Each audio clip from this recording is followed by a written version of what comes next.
যুব তৃণমূলের কর্মীকে দিনের বেলায় গুলি করে হত্যা করল দুষ্কৃতীরা। আহত আরো এক। দিনে দুপুরে গুলি করে যুব তৃণমূলের এক কর্মীকে হত্যা করে চম্পট দিল দুষ্কৃতীরা। গুলির ঘটনায় চাঞ্চল্য ছড়িয়েছে কোচবিহার জেলার ২ নম্বর ব্লকের পুন্ডিবাড়ি থানার ডোডেয়ার হাট এলাকায়। উল্লেখ্য, কয়েক মাস আগে গুলিবিদ্ধ হয়েছিলেন কোচবিহার ২ নম্বর পঞ্চায়েত সমিতির কর্মাধ্যক্ষ তথা তৃণমূল নেতা রাজু দে।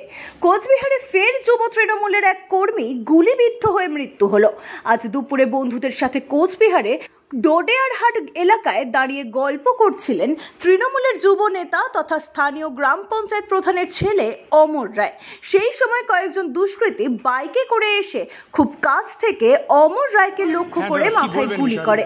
ঘটনাস্থলে মৃত্যু হয় তার সাথে থাকা এক বন্ধুর পায়ে গুলি লাগে। তাকে স্থানীয়রা উদ্ধার করে কোচবিহারের একটি বেসরকারি হাসপাতালে নিয়ে যায়।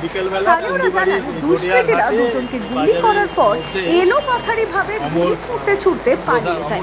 খবর পেয়ে ঘটনাস্থলে পৌঁছায় উত্তরবঙ্গ রাজ্য পরিবহন নিগমের চেয়ারম্যান পার্থপ্রতিম রায়।